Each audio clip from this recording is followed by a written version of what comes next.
요거를 오늘 저희가 다뤄보려고 합니다. 어제 화요일 날 그때 이제 윤희석 대변인 나오셔가지고 한동훈 대표랑 김종인 위원장 만났던 거를 좀 간단하게 이해를 해주셨는데 바로 이번에 또 김종인 위원장이 방송에 나와가지고 사실상 저희가 했던 얘기를 거의 뭐 똑같이 하는 또 그런 예언자 같은 모습을 우리 또 대변인님께서 보여주셨는데 이 얘기부터 먼저 좀 해볼까요, 예. 대변인님? 그러니까 네, 김종인 전 비대위원장이 오늘 아침 라디오에서 네네, 몇 가지 이 진행자의 질문에 답을 하는 과정에서 한동훈 대표 관련 얘기를 했죠. 네, 그래서 한동훈 대표가 아직 등판을 안 했는데 지난번 전당대회처럼 등판을 하면 지지율 회복하는 게 굉장히 뭐 이렇게 어려워 보이진 않는다. 네, 대선 후보 가능하다. 이유는 네, 비상계엄 당시에 그렇게 빠른 판단을 통해서 용감한 여당 대표로서 대단히 용감한 그런 메시지를 내지 않았느냐. 이 그렇죠. 비상계엄은 이건 위헌적인 것이고 국민과 함께 이것을 막겠다. 네네, 모두 국회로 와달라. 그 부분은 대단히 의미가 있다. 네네, 이 얘기를 딱 하셨고 네네. 그리고 연령으로 아마 판단을 하셨거나 아니면 다른 이미지로 판단하셨을 것 같은데 이제 한 번 만났으니까요. 그렇죠. 지금의 이 상황들 무역 전쟁이 벌어지고 최신 테크가 세계 경제계를 완전히 지금 바꾸고 있는 이 상황을 감내할 수 있는 지적인 능력과 그러한 또 유연성을 갖고 있는 사람이다. 이런 이제 말씀을 하셨죠. 네네. 저희가 하던 얘기하고 거의 비슷합니다. 거의 비슷하죠. 네. 그래서 사실 이제 그 처음에 만났다라는 게 공개가 됐었을 때는 아까 얘기해 주셨던 계엄 그 얘기밖에 이때 사실 안 나왔었는데 네. 이번에 이제 그 김현정의 뉴스쇼에 나가서는 굉장히 좀 구체적인 얘기들을 많이 또 했습니다. 그걸 좀 그렇습니다. 내용을 살펴보면은 네.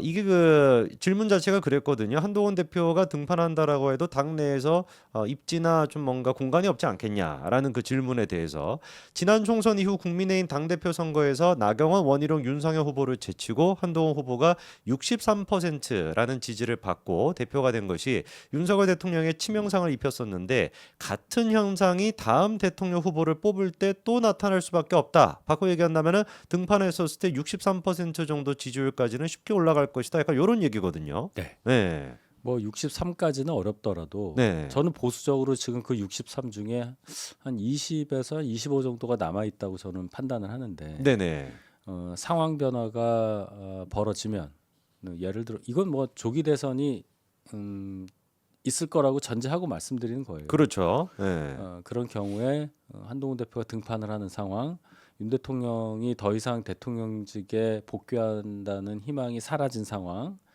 또 이재명 대표 2심 때문에 뭔가 야권도 움직임이 굉장히 어려워지고 바빠지고 하는 그런 상황들. 네, 이럴 때 가장 큰 폭발력을 가진 존재는 한동훈이라는 존재다. 그래서 제가 4명 나오는 대선 경선 마지막 그 무대에서는 네네. 굉장히 유리하다. 그 말씀 제가 드렸죠.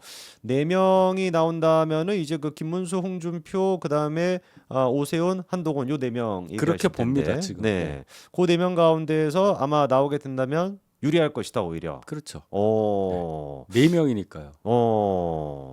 그러면 이따가 또 저희가 여론조사 결과 최근에 나온 게 예, 있어가지고 그거 하면서 다시 보시죠. 한번 그 말씀 예. 드리고 김종기 위원장이 또 그런 얘기도 했습니다.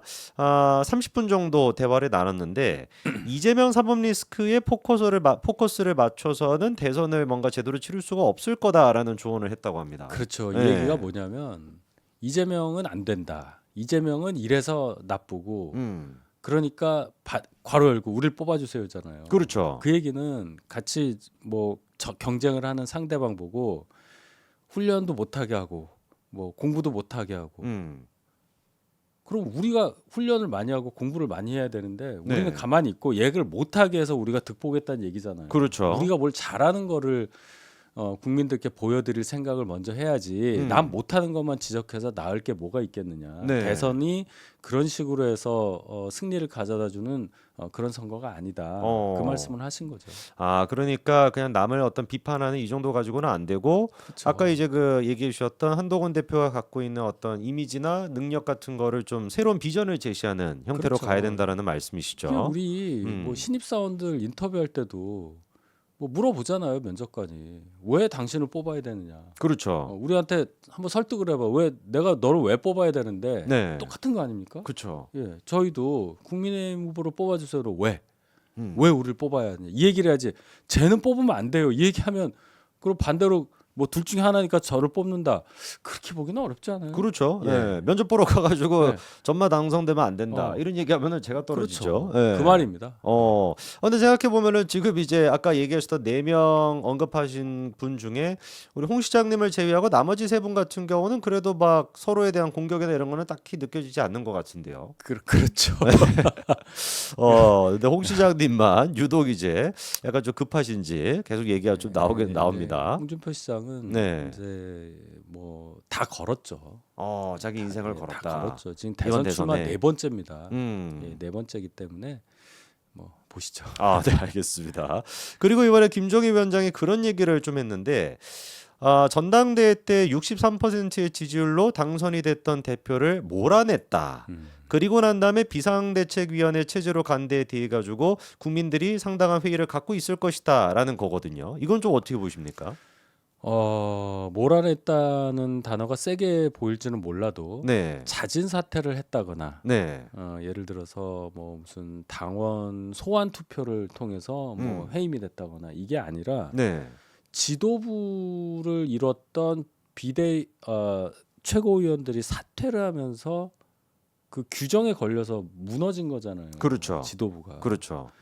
그거는 정치적으로 몇 명만 사퇴하면 되기 때문에 당시의 분위기상 한동훈 대표로서 속수무책일 수밖에 없는 상황이었다는 거를 얘기를 하는 거죠. 그러니까 한 대표가 사퇴하는 과정이 대단히 폭력적이었다는 것을 뜻하는 단어로 저는 보고 네, 그럼 거기에 대해서 그렇게 했는데 네네, 그러면 그렇게 했던 당의 원내라고 할 수 있겠죠. 네네, 원내의 뜻이 지금 국민들로부터 받아들여지고 있느냐. 그랬으면 한 대표가 할 얘기가 없죠. 그렇죠. 명분이 사라지잖아요. 네네, 근데 지금 돌아가는 걸 봐서는 그게 그렇지가 않잖아요. 네, 적어도 한 대표가 계엄을 즉각 반대했던 것으로 네, 당이 명분을 그래도 어느 정도 확보하고 지금까지 버티고 있는 거 아니겠습니까? 거기에 대한 평가를 적어도 원내에서는 안 해준 거다. 그 다음에 앞으로 지금도 이제 진행되고 있지만 탄핵 심판도요. 5번째, 6번째 변론기를 지나면 지날수록 결국 우리가 예상했던 대로 갑니다. 물론 증언들이 뭐 주도되는 게 보수 있죠. 우파 중에서도 좀 센 쪽 쓰는 어떤 언론들에서는 네네, 큰 활자 쓰죠.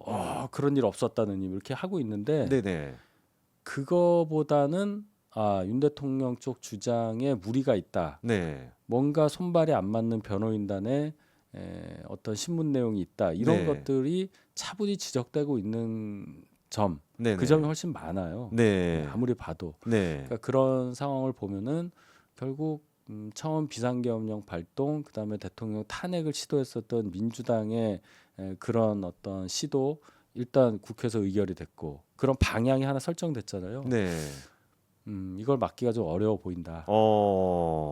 그 과정에 체포도 있었고 대통령에 대한 체포, 구속 네네. 이거 다 못 막았잖아요. 그렇죠. 네. 아마 그런 부분들에 대해 가지고 좀 아까 얘기하셨던 몰아냈다라고 하는 얘기도 좀 나온 것 같습니다. 그리고 눈에 띄는 게 이거는 이제 물론 가정을 전제로 해가지고 하는 얘기지만 탄핵이 헌법재판소에서 인용이 된다면 국민의힘이 내부적으로 엄청난 갈등이 올 것이다. 그렇죠. 이런 얘기가 지금 있거든요. 지금까지 탄핵을 당론으로 반대를 한 상태에서 의결이 됐기 때문에 지금 여기까지 온 겁니다. 네네. 그럼 이제 탄핵이 된 상황을 당이 어떻게 받아들이느냐.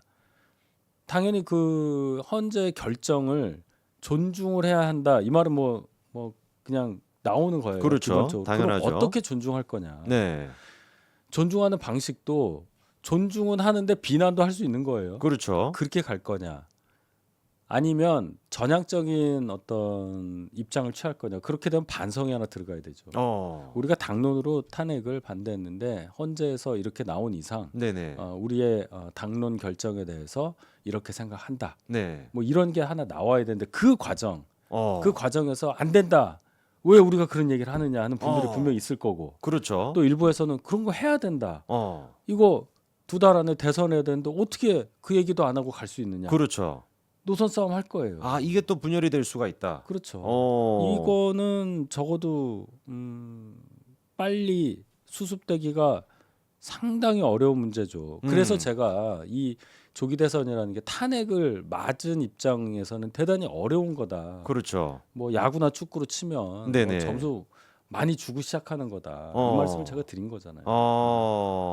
아무래도 일단 당 입장에서도 어쨌거나 저쨌거나 만약에 인용이 된다면 헌재 결정을 뭐 이렇게 대놓고 부정하면서 탄핵은 잘못됐다 이렇게 대선을 치를 수는 그럴 수는 없죠. 없겠죠. 그 얘기는 이 얘기죠. 네. 탄핵이 잘못된 거니까 우리가 후보를 낼 테니 그 탄핵이 잘못된 거를 증명해 주세요. 이 얘기거든요. 그걸 국민들이 받아들여 주겠어요? 안 되죠. 중도에서는 과반이 당연히 안 받아들여 되죠. 줘야 그렇죠. 한다는 얘긴데. 그러면 또 역풍이 불죠. 어떻게 여당이었던 당이 음. 그 당에서 배출한 대통령이 탄핵됐다고 해서 그런 말을 해? 분명히 그럴 거란 말이에요. 그렇죠. 헌정을 부정하는 거야? 뭐 이렇게 얘기할 거예요. 그러니까 논리가 없잖아요. 네. 그러면 뭐라도 얘기를 할 텐데 그 과정에서 분명히 다툼이 있을 거다. 다툼이 있을 수밖에 근데 없다. 당은 언제나 살아요.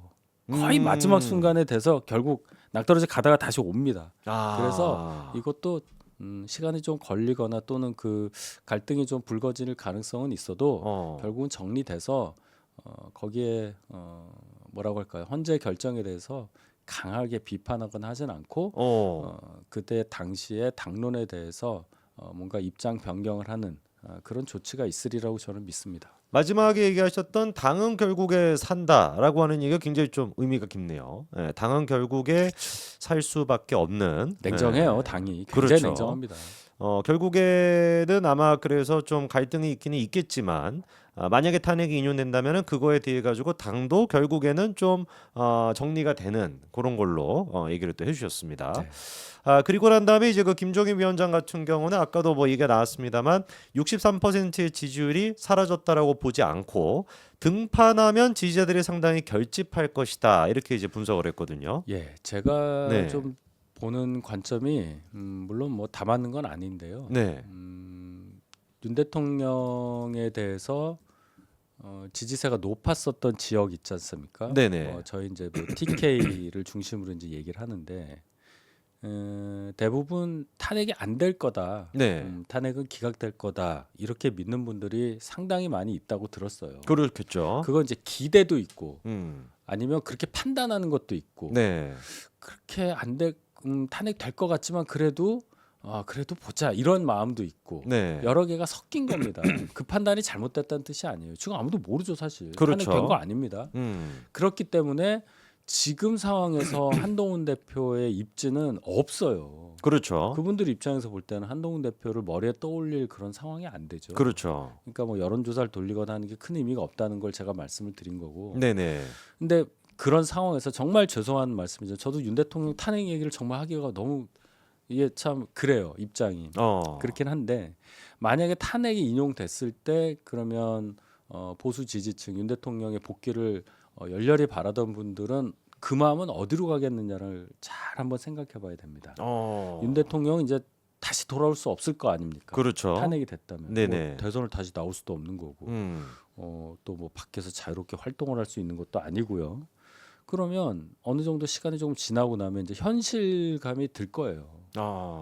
그러면 윤 대통령을 위해서라도 우리가 재집권을 해야 되는 거 아니야? 이렇게 되는 겁니다. 그렇죠. 모든 사람이 그런 논리적 흐름을 따라가게 될 거예요. 그렇게 되면은 이길 가능성을 찾을 수밖에 없습니다.